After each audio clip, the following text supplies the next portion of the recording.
Hello, Mama Jess here, everything you wish your mother told you.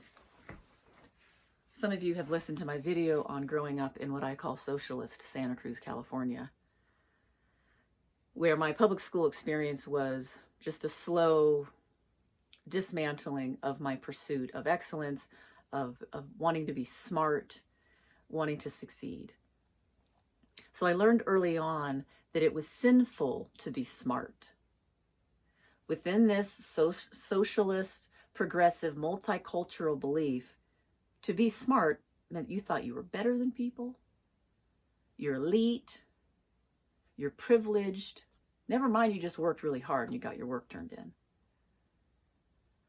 But it was an environment where you weren't allowed to be logical. Girls certainly weren't allowed to be smart because you're not going to get, married, because guys don't want a smart girl. They want an easy girl. It wasn't about evidence. It was about feelings. It wasn't about facts. It was about feelings. Everybody seemed to be triggered and easily offended. And I was seeing all of the liberal, left, progressive disease spreading in Santa Cruz before it got to the United States like it is now. So I'm very aware of what it is and the end result. That's why I'm here, because I'm really wanting to resist and let you know what's really going on. Because these ideas you're being told lies. And I have firsthand experience with it. I know what it does. So this is just a really quick message that I don't want you to believe that to be smart is a sin. Because in these political agendas, they have their own 10 commandments. And thou shalt not be smart is probably right there at the top. Thou shalt not hurt people's feelings by doing anything that would be considered better than someone else. Thou shalt not make anyone feel bad. That's probably the first commandment.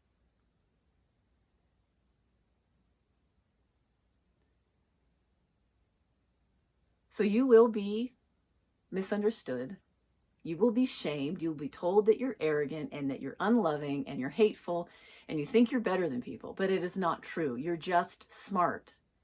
And it is true that there are certain people that are smarter than others, and they always will be. Some people, no matter how much they study, will still suffer from severe mental disabilities, and they cannot engage in that degree of logic and problem solving and understanding sequence of events and how decisions will affect the trajectory of that sequence. And there can be both good and bad consequences.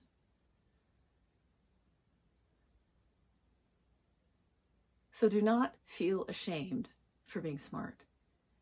I'm sure there are a lot of messages out there like, don't feel bad for being fat, for being whatever color skin you are, for being more successful with money,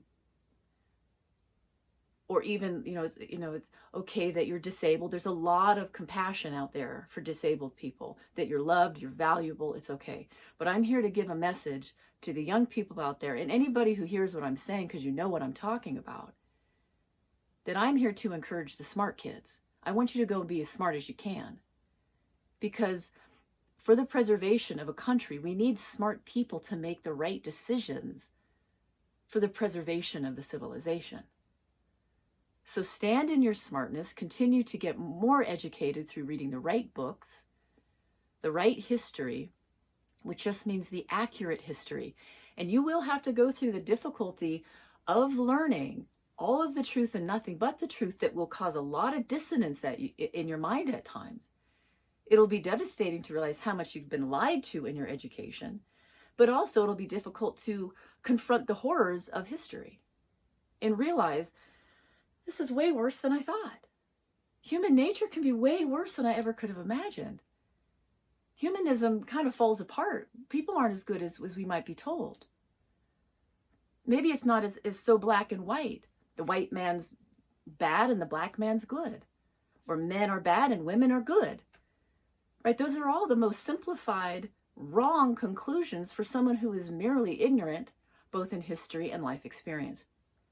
So to develop a truly logical, critical mind, You have to enter into the gray, all of the nuance,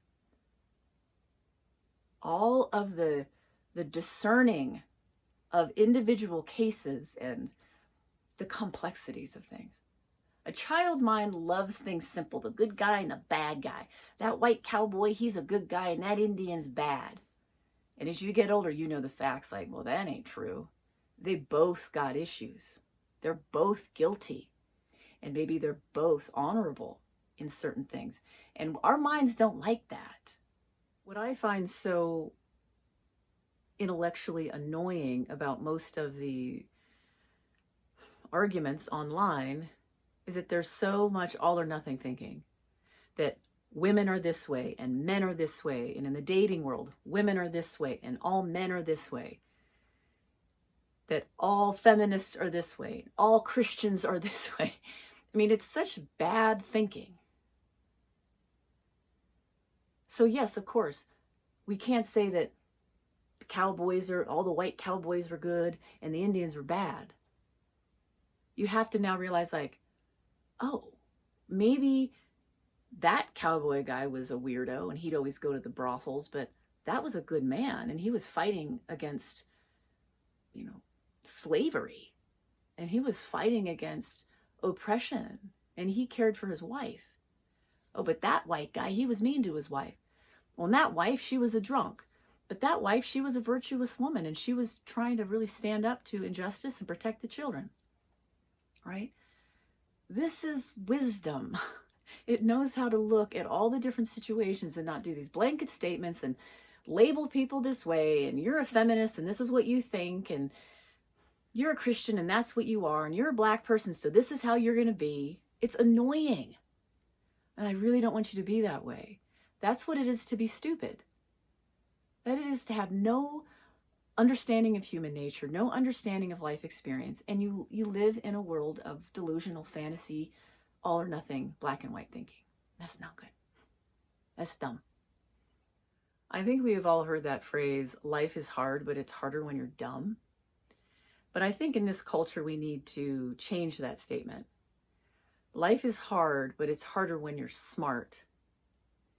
In a stupid, illogical, crazy culture where everybody is doing cannonballs into the pool of madness.